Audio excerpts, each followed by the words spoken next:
Sleep apnoea क्या है जिसमें आप एक्सपर्ट हैं? ये हमेशा एक खर्राटों से शुरू की होती है बीमारी, जो कि हुँ। अक्सर हम अपने मर्रा में समझते हैं कि खर्राटे एक नॉर्मल चीज़ है। खर्राटे नॉर्मल नहीं है। क्या इसका कोई इलाज संभव है? पेशेंट्स हमको आके बताते हैं कि सर, हुँ। मेरे को रात को दिल की अपनी धड़कन खुद महसूस होती है, एक भारीपन महसूस होता है, एक सिर के यहाँ पर बहुत भारीपन महसूस होता है। दिन में सारा दिन सुस्ती रहती है, सुबह मैं उठता 7 बजे हूँ, 10 बजे तक ऑफ़िस पहुँचते भी मुझे नींद आती है। छाती से पहले ही हमारा सारा ऑब्स्ट्रक्शन होती है, जिसके कारण हम उसको इग्नोर करते हैं, और इग्नोर करने के कारण वो इतने ज़्यादा मांस फूल जाते हैं, तो उनको एकदम से झप्पा बोलते हैं, जो नॉर्मल लैंग्वेज में एकदम से झप्पा आता है, और एकदम से वो कई बार बेहोश भी होके गिर जाते हैं, रात को बहुत ज़ोर-ज़ोर से चीखें भी मारते हैं। तो एक डिटेल्ड स्टडी हम आपको प्रोवाइड करते हैं, जिसके बाद आपको ट्रीटमेंट प्लान समझाए जाते हैं। ट्रीटमेंट प्लान नॉन सर्जिकल भी होते हैं, सर्जिकल भी होते हैं। मैं हमेशा ये कहता हूँ कि अगर 3 हफ्ते से ज़्यादा आपको खांसी हो रही है, तो वो एक क्रॉनिक कफ की तरफ बढ़ जाती है। क्रॉनिक मतलब पुरानी खांसी की तरफ। ऐसे केसेस में नज़ला हमारा जो होता है, नाक का नज़ला कई बार हमारे गले में गिर रहा होता है। बार-बार छींके आना कितना खतरनाक हो सकता है?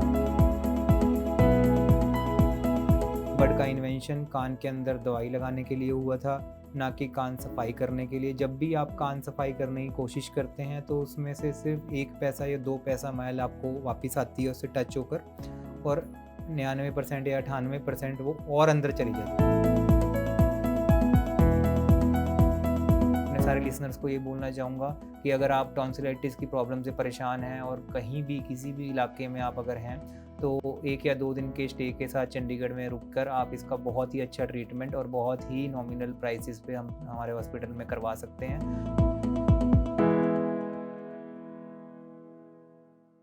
नमस्कार, आप देख रहे हैं देश हरियाणा टीवी और मैं हूं आपके साथ अनुराधा तुरान।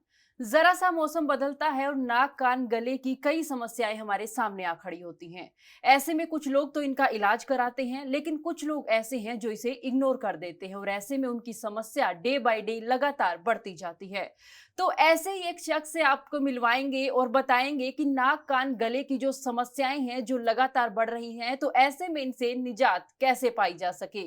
जी हाँ, हमारे साथ हमारे स्टूडियो में मौजूद हैं डॉक्टर लवकेश मित्तल, जिनसे जानेंगे कि आखिर ये समस्याएं क्या हैं और किस तरीके से लगातार बढ़ती जाती हैं। डॉक्टर साहब, सबसे पहले आपका स्वागत है हमारे देश हरियाणा टीवी के स्टूडियो में। बहुत-बहुत धन्यवाद मैडम। तो सबसे आप पहले अपना इंट्रोडक्शन दें कि किस तरीके से जो है नाक कान गले की जो समस्याएं हैं वो हमारे सामने आती हैं, या आप अपने इंट्रोडक्शन के साथ हमें बताएं। मेरा नाम डॉक्टर लवकेश मित्तल है। मैं chief consultant healing hospital Chandigarh में ईएनटी का डिपार्टमेंट का प्रभार सँभालता हूँ। तो कान, नाक, गले की प्रॉब्लम सबको नॉर्मली सबको रहती ही हैं। छींके आना, गले में रेशा गिरना, टॉन्सिल्स की दिक्कत रहना, सिर में दर्द रहना, चक्कर आना, ये एक खर्राटे आना, ये बहुत ही कॉमन प्रॉब्लम्स हैं जिससे हम जूझते हैं, और जो हम सोचते हैं कि ये बहुत ही नॉर्मल प्रॉब्लम्स हैं, और इसके साथ बहुत लंबे समय तक जूझते रहते हैं। तो ऐसे केसेस में एक ईएनटी स्पेशलिस्ट होता है, जो कान, नाक, गले का स्पेशलिस्ट होता है, जो कि गाँव के इलाकों की साइड इन इन चीज़ों के बारे में लोगों को अक्सर नहीं पता होता है। तो उसके बारे में आज हम खुल के बात करेंगे। देखिए, समस्याएँ बहुत छोटी लगती हैं, जैसे जुकाम हो जाना, खाँसी हो जाना, ऐसा लगता है कि ज़रा-सी दवाई कोई हमने मेडिकल स्टोर से ली और हम ठीक हो जाएँगे। लेकिन कुछ मरीज़ ऐसे होते हैं जो अपनी समस्या को बढ़ाते रहते हैं, तो ऐसे में किस तरीके से जो है पेशेंट को अपना ख़्याल रखना चाहिए और क्या जो है सिम्पटम्स होते हैं जिन्हें उन्हें समझना चाहिए? देखिए, अक्सर नज़ला होना एक कॉमन बीमारी ही होती है, हुँ, और ऐसे में अगर कोई भी मरीज़ नियर बाय डॉक्टर से या नियर बाय केमिस्ट से कोई भी दवाई ले रहा है, तो उसमें कोई भी गलती बात नहीं होती है। हुँ, लेकिन अगर वो दिक्कत लगातार बढ़ती जा रही है, जैसे मेडिकल टर्म्स में अगर कहा जाए कि 3 महीने से ज़्यादा अगर वो दिक्कत बढ़ रही है, हुँ। और उसको नज़ला दिक्कत ठीक नहीं हो रही है, छींकें आ रही हैं, धूल-मिट्टी में जाके एकदम से छींकें, 4 से ज़्यादा छींकें आ जाती हैं, तो ऐसे केसेज़ में उसको ज़रूरी ईएनटी स्पेशलिस्ट या कान, नाक, गले के स्पेशलिस्ट को मिलना चाहिए। ऐसे केसेज़ में हमें भी कोई ज़्यादा एक्सेसिव ट्रीटमेंट करने की ज़रूरत नहीं होती है, बट पेशेंट को एक काउंसलिंग करना, उसको समझाना कि आपको ये जो डिज़ीज़ है वो आपके एक इम्यूनिटी के कारण आपको तंग कर रही है, तो ऐसे केसेस में स्प्रेज होते हैं, जो छोटे मोटे स्प्रेज हम लगा देते हैं 3 मंथ्स के लिए, उससे पेशेंट काफ़ी रिलैक्स हो जाता है और एक बहुत ही बड़ी प्रॉब्लम से बहुत ही जल्दी निजात पा लेता है। हुँ। बट ड्यू टू अवेयरनेस, जिसके लोगों को पता नहीं होता कि किसके पास जाइए, तो ऐसे केसेस में फिर वो इसके साथ जूझते रहते हैं और वो एक ऐसे ट्रबल में पड़ जाते हैं जिसके कारण वो इम्यूनिटी, शरीर की जो ताकत है लड़ाई लड़ने की बीमारी से, वो उससे ओवरकम नहीं कर पाते। फिर ऐसे केसेस में वो बीमारी बढ़ के फंगस के रूप में या फिर पॉलिप के रूप में या फिर साइनसाइटिस के रूप में पेशेंट को तंग करती है। फिर ऐसे टाइम पर जब वो पेशेंट प्रेजेंट करता है ओपीडीज में, तो फिर सीटी स्कैन्स के ज़रिए पता चलता है कि बीमारी बढ़ गई है और फिर काम बढ़ता चला जाता है। तो मैं अपने लिसनर्स को यही एक सलाह देना चाहूँगा कि अगर आपको 3 महीने से ज़्यादा कोई भी ऐसी दिक्कत का सामना करना पड़ रहा है कि आपको नज़ला ठीक नहीं हो रहा, आपको सिर दर्द ठीक नहीं हो रहा, आपको छींकें ठीक नहीं हो रही, गले में खराश ठीक नहीं हो रही या फिर साँस लेने की दिक्कत आती है रात को, तो ऐसे केसेज़ में ईएनटी स्पेशलिस्ट, जो कान, नाक, गले के स्पेशलिस्ट होते हैं, उनको मिलने से आपको बहुत ही ज़्यादा फ़ायदा होगा और वो एक बीमारी छोटे से स्तर पर ही सिमट कर आपको ठीक की जा सकती है। हुँ। देखिए मरीज़ जो हैं वो छोटे-मोटे क्लिनिक में जाते हैं या बड़े हॉस्पिटल्स में भी जाते हैं, लेकिन हीलिंग हॉस्पिटल ही क्यों? क्या ख़ास आपके पास ऐसी टेक्नीक है कि जिससे मरीज़ों की संख्या है जो हीलिंग हॉस्पिटल में लगातार बढ़ रही है? हीलिंग हॉस्पिटल एक बहुत ही चरम हॉस्पिटल है चंडीगढ़ का, जो सेंटर ऑफ सिटी में 100 बेडेड एक अकेला हॉस्पिटल है, जिसमें बहुत ही अच्छा 20 बेडेड आईसीयू भी है और जिसका प्रतिनिधित्व बहुत ही सीनियर डॉक्टर हमारे डॉक्टर के गोम्बर भी करते हैं। और हमारे पास 20 प्लस स्पेशलिटीज़ के डॉक्टर एक ही सिंगल रूफ के अंडर बैठे हैं। मानो हमारे पास कोई भी पेशेंट आता है कान नाक गले का, जिसको डायबिटीज़ की भी दिक्कत है, जिसको किडनी की भी दिक्कत है, जिसको लीवर की भी दिक्कत है, जिसको पेट की भी दिक्कत है, तो हम विदिन 15 से 20 मिनट में ही एक सिंगल एडवाइस से ही दूसरे डॉक्टर से हम उस चीज़ की सहमति प्राप्त कर लेते हैं और अपने ट्रीटमेंट प्रोटोकॉल को बहुत ही साफ सुथरा बनाकर रखते हैं। और जो कि सबसे अच्छा जो मेरे को अपने आप अच्छा लगता है हॉस्पिटल में, जो जितने भी डॉक्टर्स हैं, वो सब एक लेवल पे रिप्यूटेड डॉक्टर्स हैं। कोई भी गलत तरीके का यहाँ पर काम नहीं किया जाता हुँ। और साफ-साफ परामर्श देना, सच में जितने रिज़ल्ट्स हम दे पाएँगे उतना ही बताना, ज़्यादा एक्ज़ैजरेट ना करना, क्योंकि as a human to human हम एक आदमी दूसरे आदमी की ही मदद कर रहा है और उसमें कितनी मदद की जा सकती है वो हमेशा डिपेंड करता है कि वो कितने टाइम के बाद हमको प्रेज़ेंट कर रहा है। हुँ। अगर कोई पेशेंट हमारे पास 5 साल की बीमारी के साथ प्रेज़ेंट कर रहा है, तो ये कभी भी नहीं हो सकता कि वो 5 साल की पुरानी स्थिति में वापस पहुँच जाए। हुँ। तो ऐसा हेल्दी एनवायरनमेंट पीजीआई 32 हॉस्पिटल जैसा एनवायरनमेंट अगर होगा, हुँ। तभी हम पेशेंट को सही परामर्श दे पाएँगे।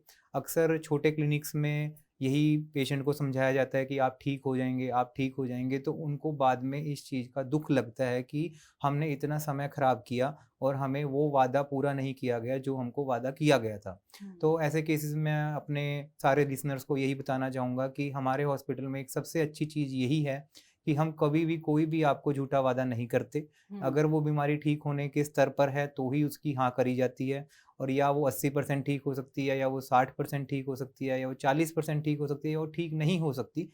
तो वो सब भी हम खुल के बताते हैं और हुँ। अगर ऐसे में हमको कोई भी ऑन्कोलॉजी ओपिनियन या फिर मेडिसिन ओपिनियन लेना है, तो वो हम विदिन 15 टू 20 मिनट्स ले सकते हैं और पेशेंट को अंडर वन रूफ एक बहुत ही अच्छी सुविधा मिलती है, जिसमें Ayushman Bharat, medical insurances, even की संस्था की तरफ से यहाँ पर अगर कोई एकदम से पैसा नहीं दे पाता, तो उसको ईएमआई के दरों पर भी काटा जाता है और मेरे काफ़ी पेशेंट्स हैं जो इस सुविधा से प्राप्त करके बहुत ही ज़्यादा खुश हैं और मैं पर्सनली भी हीलिंग हॉस्पिटल से जुड़कर बहुत खुश हूँ। तो हुँ। मैं सबको यही बताना चाहूँगा कि जब एनवायरनमेंट जहाँ पर डॉक्टर्स खुश रहते हैं, तो ऑब्वियसली पेशेंट्स भी खुश रहते हैं। हुँ। देखिए नाक, कान, गला तो जो है पेशेंट जो आते हैं वो समझते हैं। लेकिन कुछ ऐसी समस्याएँ होती हैं जिनका पेशेंट को पता ही नहीं होता कि ये भी कोई बीमारी है। तो स्लीप एपनिया क्या है जिसमें आप एक्सपर्ट हैं? देखिए, स्लीप एपनिया क्या होता है, ये हमेशा एक खर्राटों से शुरू की होती है बीमारी, जो कि हुँ। अक्सर हम अपने मर्रा में समझते हैं कि खर्राटे एक नॉर्मल चीज़ है। खर्राटे नॉर्मल नहीं हैं और बिल्कुल भी नॉर्मल नहीं है। हमारा साँस लेने का रास्ता नाक से लेके छाती तक जाता है हुँ। और उसमें 7 मोस्ट कॉमन चीज़ें होती हैं, जो कि नाक की हड्डी, नाक के मांस, गले के पीछे एडिनॉइड होना, गले में टॉन्सिल होना, जीभ मोटी होना, हमारी हुँ। विंड पाइप का फॉल करना या फिर हमारी गर्दन मोटी होना। तो हुँ। इन सब चीज़ों के कारण हमारा जो सांस छाती तक प्रॉपरली नहीं पहुंच पाता। जैसे एक छोटा सा एग्जांपल मैं देना चाहूँगा कि जब हम व्हिसल करते हैं, सीटी मारते हैं, तो होठों के बीच में से हवा पास होती है, उससे एक आवाज़ पैदा होती है। ऐसे ही जितना भी बड़ा खर्राटा हम ले रहे हैं, तो इन 7 चीज़ों के कारण वो एक खर्राटा पैदा होता है। तो वो खर्राटा तब तक नॉर्मल खर्राटा माना जाता है जब तक आपका साँस नहीं रुक रहा, जब तक आपको दिन में सुस्ती नहीं आ रही, जब तक आपको गाड़ी चलाते हुए नींद नहीं आ रही, हुँ, या जब तक आपको वो पर्सनल डायबिटीज़ या हाइपरटेंशन की तरफ नहीं लेके जा रहा। तो ऐसे केसेस में खर्राटे को हम पेशेंट्स को यही समझाते हैं कि आप एक्सरसाइज़ कीजिए, हेल्दी डाइट को फ़ॉलो कीजिए, हेल्दी एक्सरसाइज़ रूटीन्स को फ़ॉलो कीजिए और अपने उस खर्राटे की आवाज़ की इंटेंसिटी को कम करने की कोशिश कीजिए। लेकिन जब वो इंटेंसिटी बढ़ती है, खर्राटा बहुत ज़ोर से लेने लग जाते हैं, तो एक कैरेक्टरिस्टिक बात जो मैं अपने सारे लिसनर्स को बताना चाहूँगा, जो उनके स्पाउसेस होते हैं, ब्रदर, सिस्टर, मदर जो उनके साथ सो रहे हैं, तो वो एक नोटिस करते हैं कि वो खर्राटा लेते-लेते खर्राटा बंद हो जाता है। तो ऐसे समय में वो बड़ा थैंक करते हैं भगवान को कि शुक्र है खर्राटा इसका बंद हुआ और हुँ, मैं अब सो जाऊँ। तो ऐसे केसेस में मैं उनको यही हिदायत दूँगा कि वो खर्राटा बंद नहीं हुआ, हुँ, वो उनका साँस ही रुक गया है, उसको एपनिया कहते हैं। हुँ, साँस रुकना एक अंग्रेजी वर्ड एपनिया में बोला जाता है, जिसको स्लीप एपनिया कहते हैं। तो हुँ, ऐसे केसेस में मैं सबको यही हिदायत दूँगा कि उस टाइम अपने जो भी इंसान का साँस रुका है उसको हिला दीजिए, ताकि एकदम से उसकी ब्रेन एक्टिविटी खुले और वो दोबारा से खर्राटा लेना शुरू कर दे। हुँ, एक सड़क जिसके ऊपर हम हमेशा जा रहे हैं और जिसके ऊपर हमेशा खड्डे हैं, तो हमेशा गाड़ी को खड्डे लगेंगे। हुँ, हुँ, अगर हम उस सड़क पे नहीं जाएँगे तो ही खड्डे नहीं लगेंगे। तो हुँ, मैं ये बताना चाहूँगा कि अगर हम खर्राटे नहीं ले रहे हैं उस समय के लिए, तो वो खर्राटा नहीं, वो साँस रुका है। आप एकदम से अपने पीड़ित पेशेंट को एकदम से उठाइए और हुँ, उसको एग्ज़ामिनेशन के लिए, हॉस्पिटल के लिए उसको प्रेरित कीजिए, क्योंकि ये जो चीज़ है एकदम से दिल के ऊपर दबाव बनाती है। कार्डियक अरेस्ट, स्ट्रोक होना, ये सब एक नॉर्मल चीज़ें होती हैं जो रात को सोते-सोते लोगों को हो जाती हैं, बट ये इसका कोई भी बाद में इसका कोई भी हमारे पास ट्रीटमेंट नहीं होता, क्योंकि हुँ, हम लेट हो चुके होते हैं। हुँ। क्या इसका कोई इलाज संभव है? इलाज संभव हमेशा एक तकनीकी रूप से किया जाता है, जैसे मैंने बताया 7 चीज़ों को हम देखते हैं।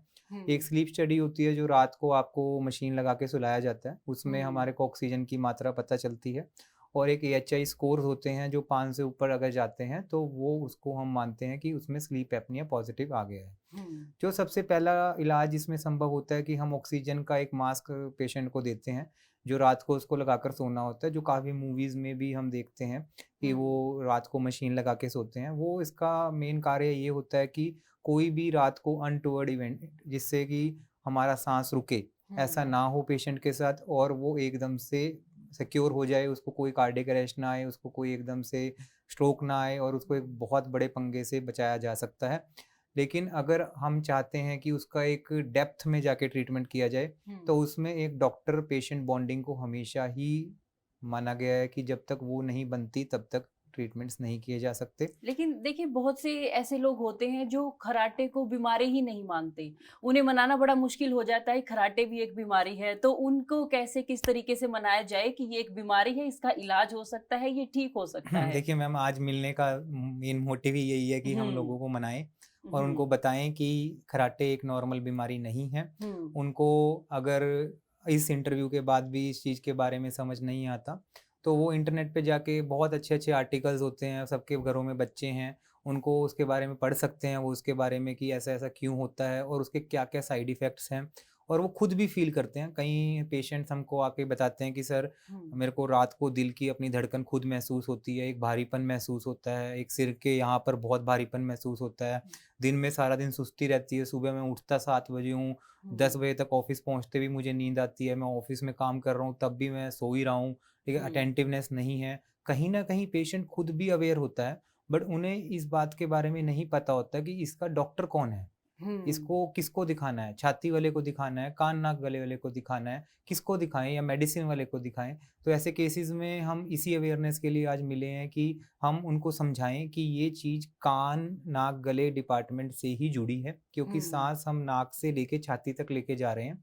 तो छाती से पहले ही हमारा सारा ऑब्स्ट्रक्शन होती है, जिसके कारण हम उसको इग्नोर करते हैं और इग्नोर करने के कारण वो इतने ज़्यादा मांस फूल जाते हैं, तो उनको एकदम से झप्पा बोलते हैं, जो नॉर्मल लैंग्वेज में एकदम से झप्पा आता है और एकदम से वो कई बार बेहोश भी होके गिर जाते हैं, या रात को बहुत ज़ोर-ज़ोर से चीखें भी मारते हैं एकदम से नींद में। तो उन्हें ऐसा लगता है कि ऐसा क्यों हो रहा है, वो विंडो की तरफ भागते हैं, साँस नहीं आ रहा होता।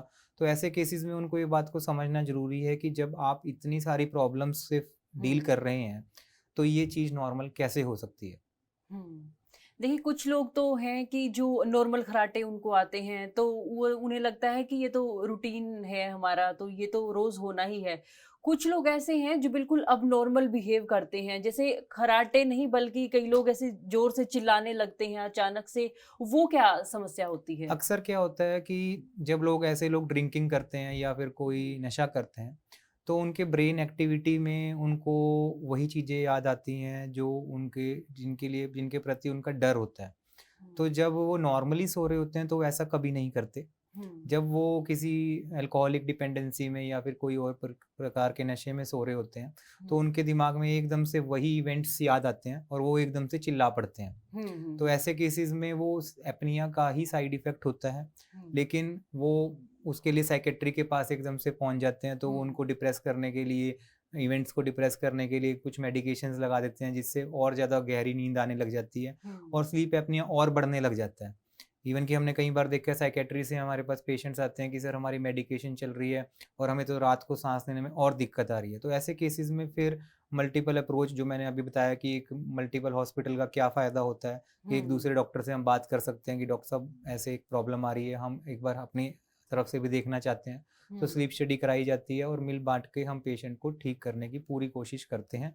और पेशेंट अगर जागरूक है, पेशेंट अगर समझता है इन सब चीज़ों को कि ये सब उसी की ही शरीर की एक प्रॉब्लम है और उसको हुँ, हेल्प करने के लिए हम एक एक्सटर्नल एफर्ट दे रहे हैं, तो बहुत ही अच्छे रिजल्ट्स मिलते हैं। कई बार पेशेंट्स की उम्मीदें बहुत बढ़ जाती हैं।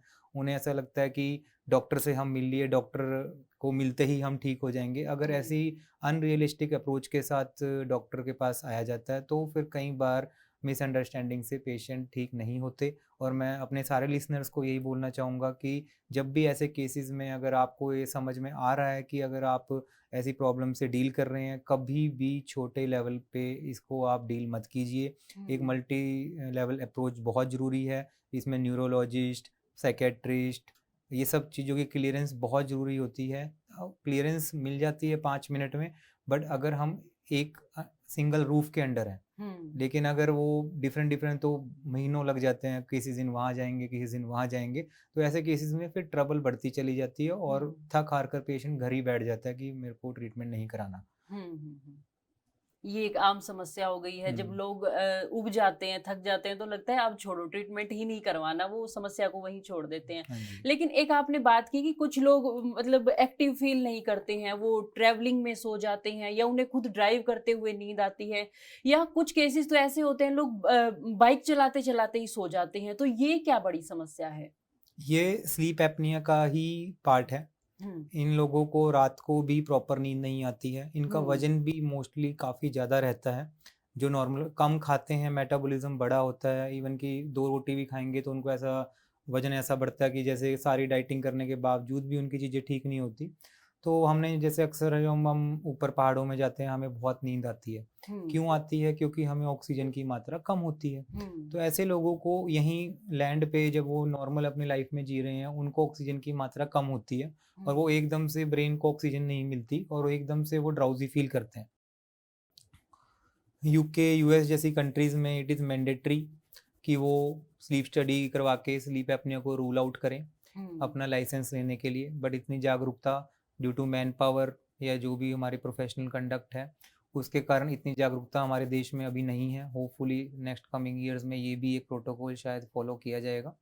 बट अगर किसी को भी, कोई भी लिसनर है जहाँ भी हमको सुन रहा है, मैं उनको एक पर्सनल हिदायत दूँगा, अगर आपको कोई भी ऐसी दिक्कत है, आप कृपया अपने मुँह में च्युइंगम रखिए, ताकि हुँ, आप अपनी मसल एक्टिविटी को चलाए रखें, अपनी ब्रेन एक्टिविटी रखिए और कभी भी 30 किलोमीटर के रेडियस से ज़्यादा अपनी ट्रैवलिंग करने का प्लान पर्सनल लेवल पे मत बनाइए, क्योंकि हुँ, 30 किलोमीटर के रेडियस को हम मोस्ट कॉमनली हुँ, 60 किलोमीटर पर आवर पर लेके चलें तो 30 मिनट से 40 मिनट्स का लेके चलते हैं। इतने में इतनी च्युइंगम एक्सरसाइज से हम इस चीज़ को रिटेन कर सकते हैं। That is also a safe side only. वो भी अगर आप अवॉइड कर सकते हो तो कीजिए, अपने साथ किसी को लेके जाइए जो इस चीज़ से पीड़ित नहीं है। और जो लिसनर्स जिनके फ्रेंड्स ऐसा कर रहे हैं, जिनके ऐसे हैं, तो उनको सीरियस लेवल पे समझाइए। हुँ, और ये कोई इतना बड़ा खर्चा नहीं है, हमारी फ़ीस भी कोई इतनी बड़ी फ़ीस नहीं है कि जो आजकल खाना भी 500-600 रुपए का एक वन टाइम मील हो गई है। तो ये तो बहुत ही सिंपल डिज़ीज़ है, अगर इसको एक बार खुल के देखा जाए, खुल के समझा जाए और एक बार हमें किसी चीज़ के बारे में बता दिया जाता है, किसी चीज़ को एक पढ़ा लिखा इंसान उसको सही तरीके से कंसेप्ट वाइज़ समझा दे, तो वो डर खत्म हो जाता है, जिस डर से हम डरते रहते हैं कि डॉक्टर के पास चले जाएँगे तो क्या हो जाएगा? कुछ ऐसा नहीं होगा, अगर एक्सीडेंट हो जाएगा तो डॉक्टर के पास तो वैसे भी आपको जाना पड़ेगा और उस समय उस चीज़ की बात तो कभी नहीं होगी कि वो क्यों हुआ? वो दूसरे डिपार्टमेंट्स देखेंगे, हड्डी हुँ, टूट गई, ये हो गया, वो हो गया, तो हुँ, बेटर है कि हम उसको पहले ही प्रिज़र्व करें। और मैं जितने भी अपने पेशेंट से मिला हूँ, सबको इसके बारे में पता होता है, हुँ, सब इसको इग्नोर कर रहे हैं। आप हुँ, कृपया करके इसको इग्नोर ना करें और जल्द से जल्द इस चीज़ के लिए हुँ। अपना ट्रीटमेंट प्रोटोकॉल को फ़ॉलो करें। हम भी अपने दर्शकों से ये कहना चाहेंगे, अगर आप भी किसी इसी समस्या से ग्रसित हैं, ये आपको भी कुछ ऐसा नज़र आ रहा है, आपके कुछ बदलाव आ रहे हैं आपके शरीर में, तो ज़रूर डॉक्टर साहब से मिलें और इन समस्याओं का एक बार निवारण आप ज़रूर करवाएँ।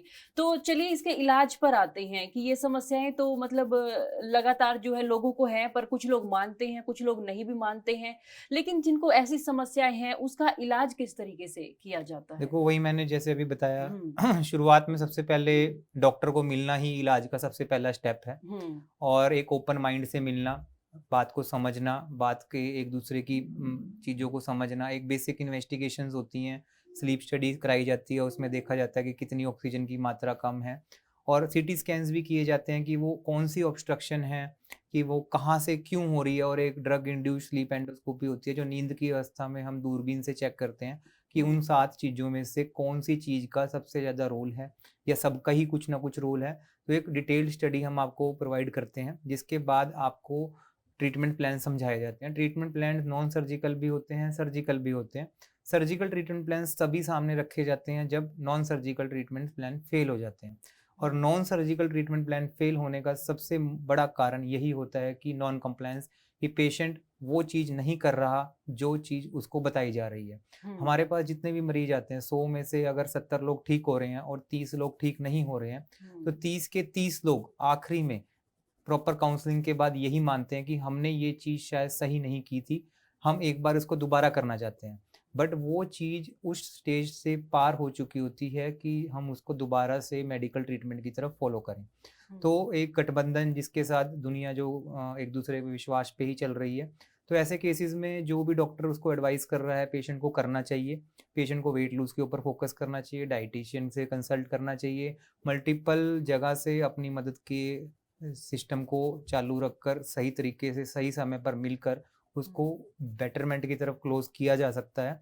लेकिन अगर ये सब चीज़ नहीं की जाती, तो फिर ये चीज़ एक इरिवर्सिबल स्टेज पे चली जाती है। कुछ हुँ, मांस इतने फूल जाते हैं कि वो दवाई से रिस्पॉन्ड नहीं करते, फिर उसके सर्जिकल ट्रीटमेंट्स के बारे में बात की जाती है। बट सर्जिकल ट्रीटमेंट्स भी कोई इतने ज़्यादा डेंजरस नहीं होते। हुँ, बट ऐसे केसेज़ में जब चीज़ नॉन सर्जिकली मैनेज की जा सकती है, ये हॉस्पिटल के लिए, ये डॉक्टर के लिए हमेशा बेनिफिशियल होती है कि वो नॉन सर्जिकली ही ठीक की जाए। लेकिन हुँ, कुछ केसेस जो पहले से ही काफ़ी परेशान हैं, जो हमारे पास कई पेशेंट्स आते हैं जो पहले से ही 20 साल से परेशान हैं, 25 साल से परेशान हैं, तो ऐसे केसेस में सीटी स्कैन कराकर, ड्रग इंड्यूस्ड स्लीप एंडोस्कोपी कर कर डायरेक्टली सर्जिकल प्लान्स की मैनेजमेंट भी रखी जाती है और उसमें बहुत अच्छे रिजल्ट्स मिलते हैं और वो कभी भी 100% की तरफ नहीं टच करते। ये बात को समझना बहुत ज़रूरी है। डिज़ीज़ लोड जब भी हमारी बॉडी में रहेगा, बैक्टीरियल लोड जब भी हमारी बॉडी में रहेगा, वो कुछ ना कुछ ऐसा करेगा जिसको हम एज़ अ ह्यूमन बीइंग कभी भी रिवर्स नहीं कर सकते। तो हुँ, ऐसे केसेज़ में 50%, 60%, 70% जो भी खुल के ओपिनियन देना है हमने, वो खुल के ओपिनियन हम देते हैं पेशेंट को कि इतना रिज़ल्ट हम एक्सपेक्ट कर रहे हैं और हुँ। इतना आपको फ़ायदा होगा। और वही हमारा एक मेन स्ट्रॉन्ग बेनिफिट है पेशेंट को कि कोई भी चीज़ छुपाई नहीं जाती और साफ-साफ टेबल पर रखी जाती है। हुँ। एक कांसेप्ट आता है पुरानी खाँसी, तो पुरानी खाँसी को कैसे ठीक किया जाए? या फिर कुछ ऐसी समस्या होती है कि जो उनके नाक गले में होती है, लेकिन वो जो है अपनी चेस्ट के ट्रीटमेंट के लिए इधर-उधर भागते हैं, तो ऐसे पेशेंट्स के लिए आप क्या देखिए, कहेंगे? खाँसी हमेशा एक कॉमन मैन को अगर देखा जाए तो ऑब्वियसली हर बंदे को सबसे पहला डर रहता है टीबी का। और मैं एज़ हुँ, अ डॉक्टर भी हमेशा टीबी को ही रूल आउट करने के लिए उसका एक्सरे कराना, कोई शाम को फीवर तो नहीं होता या ईएसआर तो नहीं बढ़ा हुआ। तो अगर ऐसा सब कुछ रूल आउट हो जाता है, और मैं हमेशा ये कहता हूँ कि अगर 3 हफ्ते से ज़्यादा आपको खांसी हो रही है, तो वो एक क्रॉनिक कफ की तरफ बढ़ जाती है। क्रॉनिक मतलब पुरानी खांसी की तरफ। और अगर ऐसे में आपका टीबी का भी टेस्ट हो चुका है, छाती का भी आपने ट्रीटमेंट ले लिया है, तो ऐसे केसेस में नज़ला हमारा जो होता है, नाक का नज़ला कई बार हमारे गले में गिर रहा होता है। और एक उसका कैरेक्टरिस्टिक साइन होता है, मोस्टली पेशेंट्स हमको ये बोलते हैं कि जब मैं रात को लेटता हूँ या मैं रात को लेटती हूँ तो मेरे को एकदम से धसका छुट जाता है और मैं बहुत ज़्यादा खांसी हो जाती है, मैं सारी रात नहीं सो पाती।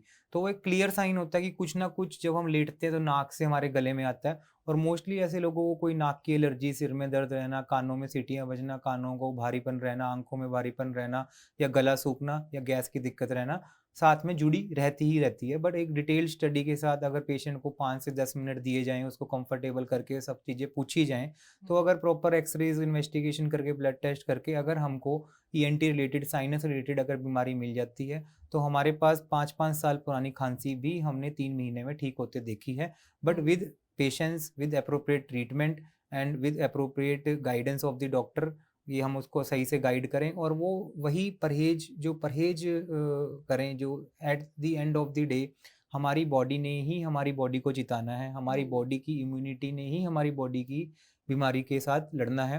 तो परहेज एक बहुत बड़ा इंपॉर्टेंट फैक्टर रहता है जो डॉक्टर्स बताते हैं और उसको सही से फॉलो नहीं किया जाता। मैं स्पेशली अपने पेशेंट्स को रिटर्न में ये चीज़ देता हूँ कि 50% आपका परहेज आपको ठीक करेगा और 50% हमारी बीमारी की तरफ जो लड़ाई है वो हमको ठीक करेगी। तो पुरानी खांसी से कभी भी, कई लोग हमारे पेशेंट होते हैं बहुत डर जाते हैं कि खांसी तो ठीक नहीं हो रही है, सरकारी अस्पताल में भी दिखा लिया है। तो ऐसे केसेस में मैं बोलूँगा कि उनको एक बार हार ना माने, अपने घर पे डरे ना इस चीज़ के लिए और मिलें हमसे एक बार आके इस चीज़ के लिए। और एक सिंप्लीफाइड प्रोटोकॉल में 2 या 3 दिन के इन्वेस्टिगेशंस होते हैं, सारे जो भी समय लेते हैं, कई बार तो ये एक ही दिन में भी करवा लिए जाते हैं अगर पेशेंट सही टाइम पे ओपीडी में आता है। तो ऐसे केसेस में अगर पेशेंट सुबह ही 10 बजे हमारे पास अगर लैंड करता है तो 1-2 बजे तक सारा कुछ प्रोटोकॉल हम कंप्लीट करके उसको उसका कंप्लीट प्लान भी समझा देते हैं और रिजल्ट्स बहुत ही अच्छे अप टू 90% टच करते हैं, जो कि मैंने बोला 100% कभी भी कोई भी चीज़ नहीं होती। तो 90% रिलीफ होने के बाद बॉडी 10% की इम्यूनिटी के साथ उसके साथ फाइट करके अपने आप ही विन विन सिचुएशन में पहुंच जाती है। अच्छा, बार-बार छींके आने का क्या कारण है? कि जैसे कुछ हुआ, कुछ खाया, पिया या तो बार-बार लगातार छींकें आती हैं 6, 7, 8 तो वो क्या समस्या है? देखिए, अगर जब भी किसी को कोई भी छींक आती है तो उसको ऐसा नहीं कह सकते कि उसको एक बीमारी है। हुँ। लेकिन जब भी उसको 4 या 4 से ज़्यादा छींकें आ रही हैं, तो वो 100% अपनी एक बीमारी से ग्रस्त है। उसको एलर्जिक राइनाइटिस अंग्रेजी में बीमारी का नाम है, जिसमें साइनसाइटिस भी एक रोल होता है। तो उसके नाक के अंदर जब हम साँस लेते हैं, तो आँखों के नीचे हमारे यहाँ साइनस होते हैं, जहाँ से हवा प्यूरिफ़ाई होके आगे जाती है।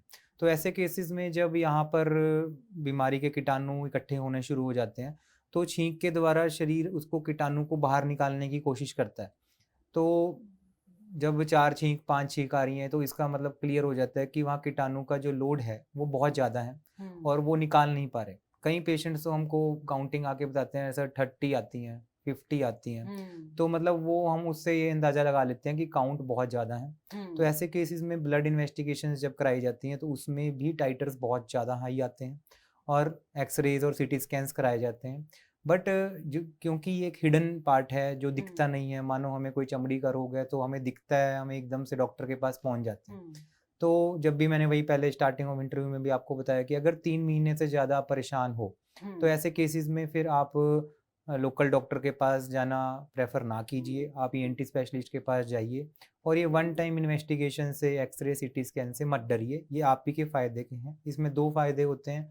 पहला फ़ायदा ये कि आज क्या स्थिति है, वो हमको पता चलती है, आज हम कहाँ खड़े हैं, हमें कितना लंबा ट्रीटमेंट करना है, कितनी हमने फ़ाइट करनी है बीमारी के साथ। और दूसरा एक हमारे पास एक डॉक्यूमेंट हो जाता है उस दिन का, जो हमेशा हम फ्यूचर में जब रिपीट कराते हैं इन्वेस्टिगेशन, उससे कंपेयर किया जा सकता है कि हाँ, उस दिन कितनी थी, आज कितनी है। अगर डॉक्टर भी चेंज कर रहे हैं, तो उसे दूसरे डॉक्टर को भी बहुत कॉन्फिडेंस रहता है कि उस 1 साल पहले क्या सिचुएशन थी, आज 1 साल बाद क्या सिचुएशन है। और पेशेंट को भी कंप्लायंस का एक डर रहता है कि दोबारा इन्वेस्टिगेशन कराएँगे डॉक्टर साहब, और अगर इसमें कम नहीं मिला तो डॉक्टर साहब को पता चल जाएगा कि मैंने सही तरीके से ट्रीटमेंट नहीं किया। तो इन्वेस्टिगेशन से मत डरिए, हम बहुत ऐसे खर्चे करते हैं जिनका कभी भी कोई अनुदान नहीं होता, और ये खर्चे सिर्फ हमारे शरीर के लिए हैं, और हमारा शरीर सबसे बड़ा एसेट है। उसके रिकॉर्ड्स को मेंटेन करिए, कोई भी आपने इन्वेस्टिगेशन कराई है, कभी भी उसको मत फाड़िए, कभी भी उसको मत फेंकिए, उसको एक कागज़ में सँभाल के रखिए, ताकि वो आपको फ्यूचर में हुँ। मदद करे कि आपके साथ किस स्पीड से बीमारी बढ़ रही है, और वो उसका सही तरीके से ट्रीटमेंट चलता रहे। बार-बार छींकें आना कितना खतरनाक हो सकता है? ये एक लाइफ़स्टाइल डिज़ीज़ है, हुँ। जो हमारे लाइफ़स्टाइल को ख़राब करती है। अब मैं यहाँ पर बैठकर अगर छींकूँगा तो ऑब्वियसली मेरी लाइफ़स्टाइल ख़राब हो रही है। हुँ। तो एक लाइफ़स्टाइल है जिनको करियर में आगे बढ़ना है या दिन में भी काम करने हैं, तो उसको डिस्टर्बेंस क्रिएट करती है। हुँ। उससे नज़ला बनना, सिर में दर्द रहना, गले में गिरता है नज़ला, गले में ख़राश रहती है, हुँ। करने की एक बहुत गंदी आदत बन जाती है। और वो भगवान ने क्या सिस्टम बनाया है कि ऊपर जो हमारा नॉर्मल थूक होता है वो बेसिक इन नेचर होता है, और जो हुँ। हमारा पेट होता है वो एसिडिक इन नेचर होता है। हुँ, हुँ, तो हुँ। वो बेसिक नीचे एसिडिक को जाके न्यूट्रलाइज़ करता है। तो हुँ। उन लोगों को जिनको नज़ला बन जाता है वो फिर वो भी एसिडिक हो जाता है। तो एसिड प्लस एसिड, उसकी पीएच इतनी ज़्यादा बढ़ जाती है हुँ। कि पेशेंट की एसिडिटी कंट्रोल ही नहीं होती। वो पेट की हुँ। एंडोस्कोपी करा लेते हैं, सब कुछ करा लेते हैं। फिर भी उनको ये समझ नहीं आता कि ना तो कोई अल्सर मिल रहा है, ना तो कोई अंदर कोई छाला मिल रहा है, ना तो कोई बीमारी मिल रही है। हुँ। इतना एसिड क्यों बन रहा है? वो एसिड बन नहीं रहा, वो एसिड के साथ एसिड जुड़ रहा है। तो एक हुँ। ओवरऑल जैसे मेरे पेशेंट से हमने बोला कि हम दिन में 8 घंटे इस बीमारी के बारे में ही सोचते रहते हैं। हुँ। तो ये इस लेवल तक परेशान कर देती है। बार-बार जल्दी बाल सफ़ेद हो जाना भी इसमें एक बहुत बड़ा हुँ। कारण होता है, क्योंकि न्यूट्रिशन नहीं मिल रहा। क्योंकि जब हम खाते हैं तो वो जो बेसिक सलाइवा है उसको हुँ। न्यूट्रलाइज़ करता है एसिड के खिलाफ। तो एब्ज़ॉर्प्शन भी इसमें बहुत ज़्यादा ख़राब हो जाती है। पेशेंट एक मल्टी ऑर्गन मतलब डिस्फंक्शन की तरफ चला जाता है। उसको लगता है कि मेरा लीवर ख़राब है, मेरी किडनी ख़राब है। वो इतना कन्फ्यूज़ हो जाता है कि वो साइनस के बारे में तो छोड़ ही देता है इस बात को सोचना कि मुझे उसके हुँ। कारण है, क्योंकि वो सोचता है कि ये तो मेरे को शुरू से ही है बीमारी। हुँ, हुँ, बट हुँ। वो शुरू का ही जो जड़ है उसको वहाँ तक ले जाती है। और अगर मैं अपने लिसनर्स को ये बोलूँगा, अगर वो जड़ को हम पकड़ कर मैं अपने पेशेंट्स को भी ट्रीटमेंट प्रोटोकॉल में यही बोलता हूँ, और जब अगर कोई फॉलो करेगा मेरे को ओपीडी में तब भी मैं यही बोलूँगा कि जब जिस दिन हमारा गला गीला रहना शुरू हो गया, हुँ। हमें गला सूखना बंद हो गया, हमारी एसिडिटी कम हो गई, हम इस बीमारी से जीत चुके हैं, हुँ। और हमें इसका कोई भी साइड इफ़ेक्ट नहीं होगा। बस हमें एक एलर्जिक कंपोनेंट है, जैसे मुझे अगर कोई चमड़ी की एलर्जी है, हुँ। और मुझे होली के रंगों से कोई दिक्कत है, तो हुँ। जब भी मैं होली खेलूँगा तो मुझे एलर्जी होगी। हुँ। लेकिन वो मेरी चमड़ी को नहीं गला रहा, वो मेरे हाथ को ख़राब नहीं कर रहा, मेरे बाहर कोई देखने में दिक्कत नहीं आ रही। तो उसको उस लेवल तक कंट्रोल करके हमारी लाइफ़स्टाइल को ठीक किया जा सकता है। लेकिन अगर उसको लाइफ़स्टाइल को डिस्टर्ब होने के बाद, तो एक बार अगर हम किसी और चीज़ में ख़राब हो जाते हैं, बीमारी में जैसे हम सिक हो जाते हैं, हमारे इन्फेक्शन बढ़ जाते हैं, तो ये जो बीमारियाँ हैं फिर उसको बहुत ज़्यादा ऑगमेंट कर देती हैं, हुँ। और फिर हम पीछे मुड़ के कुछ भी नहीं कर पाते। तो हुँ। Once and for all, as a doctor, as a normal human being, as a listener, हर बंदा ये बात को जानता है कि छोटे से छोटे लेवल पे अगर चीज़ को दबा दिया जाए, तो उसी में भलाई है। चाहे वो कोई भी चीज़ हो लाइफ़ में, चाहे वो डॉक्टरी हो, चाहे वो कोई मुकदमा हो, चाहे कोई हुँ। मसला हो, कुछ भी हुँ। हो, उसको वहीं पे दबाने में ही फ़ायदा रहता है। हुँ। देखिए कानों की अगर हम बात करें तो कुछ लोगों को कानों में जब वो सोते हैं तो अलग सी आवाज़ें आती हैं, कोई शाई-शाई की आवाज़ें आ रही हैं या फिर जब वो सोकर उठते हैं तो एक मॉइस्चर उनके कानों में होता है, तो वो किस समस्या से होता है वो? देखो, कानों का एक कान बहुत ही हमारा सेंसिटिव ऑर्गन है, हुँ। जो कि ध्वनि को सुनकर इंटरप्रेट कर कर हमारे दिमाग तक लेके जाता है। उसमें हमारी नसें होती हैं जो उसमें उसकी मदद करती हैं। तो सबसे पहला फैक्टर जो होता है एजिंग, एक हुँ। बुढ़ापा जब आता है, तो अगर ऐसे लोगों में बुढ़ापे के समय में अगर उनको कोई शुगर है या कोई डायबिटीज़ है, तो उनकी नसें जल्दी कमज़ोर होती हैं। हुँ। और ऐसे केसेस में हम उनका टेस्ट कराते हैं, उनको बोलते हैं कि आप फटाफट हियरिंग एड लगा लीजिए, जैसे कि एक चश्मे की तरह है। हुँ। जितना जल्दी लगा दी जाती है उतनी ही जल्दी उसका चश्मे का नंबर बढ़ना कम हो जाता है। तो हुँ। ऐसे ही चैनल्स के हिसाब से हियरिंग एड्स लगाई जाती हैं, और काफ़ी पेशेंट्स को ये मिथ होती है कि जब हमको पूरा सुनना बंद हो जाएगा तो हम, या पूरी शह-शह बढ़ जाएगी तब हम लगाएँगे। तो ऐसे केसेस में फिर वो रिज़ल्ट्स भी नहीं आते जो हम सोचते हैं, ठीक है? हुँ। और ना ही वो उतने एक्सपेंडिचर भी बहुत बढ़ जाते हैं, क्योंकि वो इतने चैनल्स की मशीन होती है जो मोस्टली लोगों के लिए फिर नॉन इकोनॉमिकल हो जाती है। तो ऐसे हुँ। केसेस में मैं अपने सारे पेशेंट्स को सबको जो मेरे पास आ पा रहे हैं या नहीं आ पा रहे हैं, मैं उनको यही बोलूँगा कि अगर आपको किसी ने भी टेस्ट में ये एडवाइस किया है कि सुनने में दिक्कत है और आप खुद भी इस चीज़ को फ़ील कर पा रहे हैं, तो आपको हियरिंग एड लगानी चाहिए। हियरिंग एड लगाना, देखो अगर हमें कोई पीछे से आवाज़ मारेगा, तो हम बता सकते हैं कि हमें कहाँ से आवाज़ आई। तो कान दोनों सेंसरी ऑर्गन मिलके हमको बताते हैं कि कहाँ से वो सेंस हुआ है। तो मोस्टली पेशेंट्स हमको बोलते हैं सर एक कान से दिक्कत है, एक में लगा लेते हैं। तो मैं उनको हुँ, बोलता हूँ नहीं, हमें दोनों में लगानी है ताकि दोनों को सपोर्ट मिले और हम अपना सेंसरी पार्ट ना खोएँ। सुनना हुँ, एक अलग है, सेंस करना एक अलग है। तो ऐसे केसेस में ये बहुत स्ट्रॉन्ग रिकमेंडेशन दी जाती है from a very good professionals कि आप दोनों साइड की हियरिंग एड को यूज़ कीजिए और हुँ, ताकि हमको आगे दोनों चीज़ों को बढ़ाया ना जा सके। सन 1900-1800 में ये चीज़ें नहीं थी। पेशेंट हुँ, आके बोलते थे डॉक्टर्स को उस टाइम कि कुछ कीजिए, हम सुन लें, हमारा काम चल जाए। हुँ, आज हैं, तो आज हमको डर लगता है कि हम ऐसा क्यों करें, थोड़ा और लेट हो जाएँ और थोड़ा और लेट हो हुँ, जाएँ। हुँ, तो अगर इतने एडवांस ईरा में अगर हम एक बेसिक हियरिंग एड से डर रहे हैं, तो वो एक हुँ, बहुत ही गलत बात है। अब रही बात आपकी मॉइस्चर की, कई बार हमारा नाक का नज़ला ही कानों में गिर रहा होता है। जिन लोगों को नाक के नज़ले की दिक्कत होती है, जिन उनको हुँ, ज़्यादा नज़ला हो जाता है, तो उनके एकदम से कान ब्लॉक हो जाते हैं। जैसे हम पहाड़ों में जाते हैं या फिर फ्लाइट हुँ, की डिसेंट लैंडिंग के टाइम या वो अपसेंट के टाइम, तो ये सब कुछ ब्लॉकेज हम फ़ील करते हैं। तो उन लोगों को वो ज़्यादा होती है जिन लोगों को नाक के नज़ले की दिक्कत है। तो ऐसे केसेस में उनको श्योरली ईएनटी डॉक्टर को मिलना चाहिए या फिर कई बार मैल भी होती है, फंगस भी होती है, कोई फुंसी भी होती है, बट क्योंकि ये हिडन पार्ट है, इसमें कोई भी कमेंट करना इस टाइम गलत है कि वो किस कारण हो रहा है, बट इसके मल्टीपल अगर बुक खोल ली जाए कान की, तो इसी के कम से कम 20 कारण हैं। हुँ, तो उस कारण को समझना और उसको रूल आउट करना और उसको सही तरीके से बताना कि ये चीज़ का फ़ायदा इसमें है, इसमें नहीं है। और कई लोगों को एक बहुत ही हैबिट होती है कि कान साफ़ करने हैं। मैं उनको हुँ, बताना चाहूँगा कि जो ईयरबड का इन्वेंशन कान के अंदर दवाई लगाने के लिए हुआ था, ना कि कान सफाई करने के लिए। जब भी आप हुँ, कान सफाई करने की कोशिश करते हैं, तो उसमें से सिर्फ़ 1 पैसा या 2 पैसा मैल आपको वापस आती है उससे टच होकर। हुँ, और 99% या 98% वो और अंदर चली जाती है। तो जब वो कान के पर्दे को टच करती है, तो हुँ, एक फ़ीलिंग आ जाती है कान को कि हमारे कान के पर्दे का जो नॉर्मल हियरिंग मैकेनिज़्म है, वो ख़राब हो जाता है। तो हुँ, वो एक आवाज़ पैदा करनी शुरू कर देता है और बहुत भारीपन हो जाता है और इवन कि सुनना भी बंद हो जाता है। तो हुँ, ऐसे केसेज़ में मैं सबको यही बोलूँगा कि आप ईयरबड का यूज़ ना करें, कोई भी चीज़ ना डालें, कोई भी तेल ना डालें, कोई भी कई लोग हाइड्रोजन डाल देते हैं। हाइड्रोजन मैल को सड़ाती है, ये बात सही है। हुँ, लेकिन पहले मैल को चेक करना और फिर ही उसको हाइड्रोजन को डालना एप्रोप्रिएट है। कई लोग हमारे पास आते हैं, उनको लगता है कान के अंदर मैल होगी, वो हाइड्रोजन डाल लाते हैं। वो मैल के कारण तो दिक्कत होती नहीं, उसको नाक का नज़ला होता है, वो डायरेक्टली पर्दे के ऊपर चली जाती है और पर्दा हुँ, फट जाता है।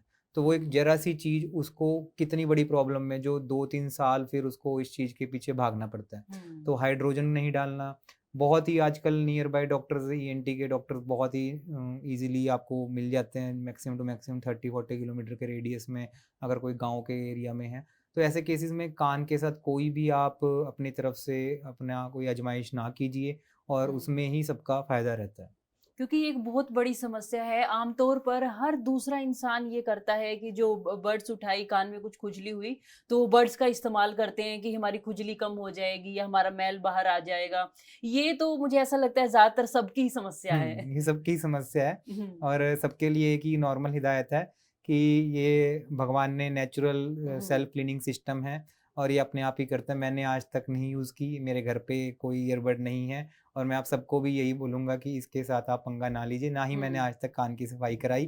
तो इसमें सबका ही भला है। मतलब आप ये कह रहे हैं कि हमें कान को साफ करने की कोई ज़रूरत नहीं, नहीं नहीं, है। फिर आप नाक भी साफ कीजिए।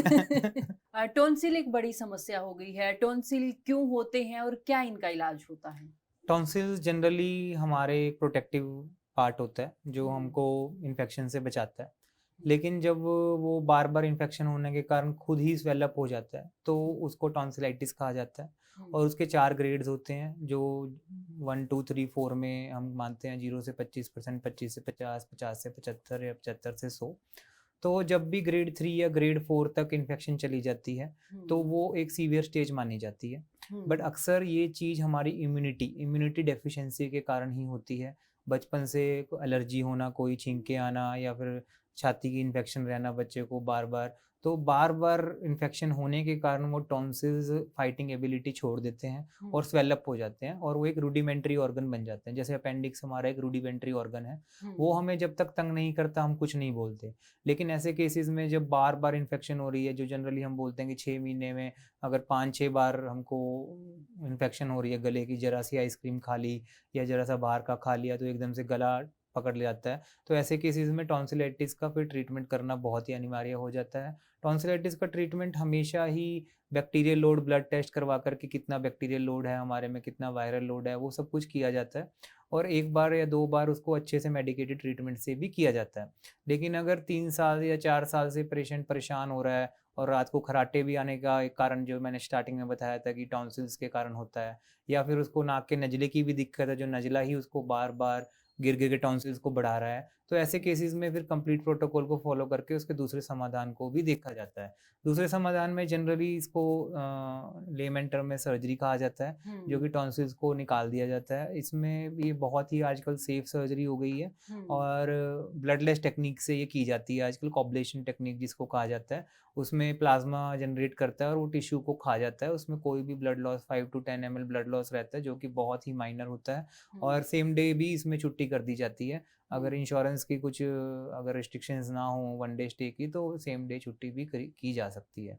तो टॉन्सिलाइटिस से जो लोग परेशान हैं, जो लोग 3 महीने से ज़्यादा अगर दवाइयाँ खा-खा के और फिर भी उनको ठीक नहीं हो रहा, कई बार एंटीबायोटिक रेजिस्टेंस इतनी ज़्यादा हो जाती है कि डॉक्टर पहले 1 दवाई, फिर दूसरी दवाई, फिर तीसरी दवाई, चौथी दवाई, डॉक्टर भी परेशान हो जाता है इसमें कि ऐसा क्यों हो रहा है या फिर पेशेंट भी बहुत परेशान होता है कि हमें कहाँ दिखाना चाहिए। तो ऐसे केसेज़ में जनरल डॉक्टर से ये ट्रीटमेंट फिर आगे ईएनटी की तरफ बढ़ता है और हुँ, इसमें अगर ईएनटी डॉक्टर भी हमेशा जब भी केस को लेता है तो 1 या 2 बार वो खुद भी अपनी तरफ से एंटीबायोटिक कोर्स करना पसंद करता है, क्योंकि कई बार पहले क्या हुआ वो इतनी चीज़ से जस्टिफाइड नहीं होता। क्योंकि हुँ, जिस इंसान ने सर्जरी करनी होती है वो एक बार अपने आप भी एक स्टैंड लेना पसंद करता है। हुँ, तो हुँ, ऐसे केसेज़ में मैं खुल के बताना चाहूँगा कि इस चीज़ को डरने की बिल्कुल भी ज़रूरत नहीं है। आजकल सन 2002 के बाद ये सर्जरी इतनी ज़्यादा कॉमन हो गई है और इतनी ज़्यादा प्रिवेंटिव, इतनी ज़्यादा सेफ़ हो गई है और हमारा एनवायरनमेंट जो यहाँ पर हॉस्पिटल में है वो तो वैसे ही 20 प्लस स्पेशलिटीज़ के साथ हम एसोसिएटेड हैं। कभी भी कोई भी प्रॉब्लम अगर आती है तो विदिन 1 मिनट हमारे पास टीम होती है और ऐसे केसेज़ में हम कभी भी पेशेंट को आगे रेफ़र आउट नहीं करते। जो एक छोटे सेंटर्स में बहुत बड़ी प्रॉब्लम आती है कि ज़रा-सी हुँ, भी एक प्रॉब्लम अगर हो जाती है तो वो उनको बोलते हैं कि आप इनको आगे ले जाओ, आगे दिखा लो कहीं पे। तो ऐसे केसेज़ में पेशेंट को कॉन्फिडेंस रहता है कि हुँ, वो एक एपेक्स इंस्टीट्यूट में अपना ट्रीटमेंट करवा रहा है और उसको कभी भी किसी भी समय में ऐसा नहीं बोला जाएगा कि आप आगे हुँ, पेशेंट को ले जाओ। तो ये एक बहुत बड़ा सेफ्टी पॉइंट होता है और ऐसे केसेज़ में सेफ्टी कंसर्न को ही टॉप मोस्ट प्रायोरिटी दी जाती है हुँ, कि आप किसी भी ट्रीटमेंट प्रोटोकॉल को समझिए कि आपके गले का रास्ता है और ऐसे में कोई भी ज़रा-सी भी चीज़ से पैनिक क्रिएट करने से कुछ भी हो सकता है। तो ऐसे में वो इंसान की स्पेशलिटी वहाँ पर होनी बहुत ज़रूरी है, जो एक बहुत बड़े मुद्दे को 1 सेकंड में शट डाउन कर सकती है। हुँ, तो मैं अपने सारे लिसनर्स को ये बोलना चाहूँगा कि अगर आप टॉन्सिलाइटिस की प्रॉब्लम से परेशान हैं और कहीं भी किसी भी इलाके में आप अगर हैं, तो 1 या 2 दिन के स्टे के साथ चंडीगढ़ में रुक कर आप इसका बहुत ही अच्छा ट्रीटमेंट और बहुत ही नॉमिनल प्राइसेज़ पे हम हमारे हॉस्पिटल में करवा सकते हैं। और एक बहुत ही हमारे पास पेशेंट्स हैप्पी रहते हैं इस चीज़ के लिए कि हमारे हॉस्पिटल में जो संस्था के थ्रू पैसे का भी अनुदान जो होता है वो ईएमआई बेसिस पे किया जा सकता है और बहुत ही हेल्पफुल रहता है लोगों के लिए और वैसे भी ये बहुत इकोनॉमिकल सर्जरी है, इसमें कोई बड़ा एक्सपेंस नहीं होता। हुँ। अब ऐसे पेशेंट्स के लिए आप क्या कहना चाहेंगे जो अपनी ईएनटी प्रॉब्लम्स को इग्नोर करते हैं और अपना इलाज करवाने से घबराते हैं? मैं हर एक बंदे को जो मेरे लिसनर्स हैं मैं उनको यही बोलना चाहूँगा कि एक टाइम पीरियड होता है जब तक आप इसको इग्नोर कर सकते हैं, जो कि मैं बार-बार बोल रहा हूँ 3 महीने।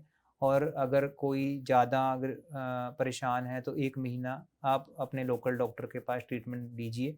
हुँ, आप अगर वहाँ पे ठीक हो रहे हैं वेल एंड गुड, लेकिन आप अपने आप को झूठा आश्वासन मत दीजिए कि ये आगे ठीक नहीं हो सकती।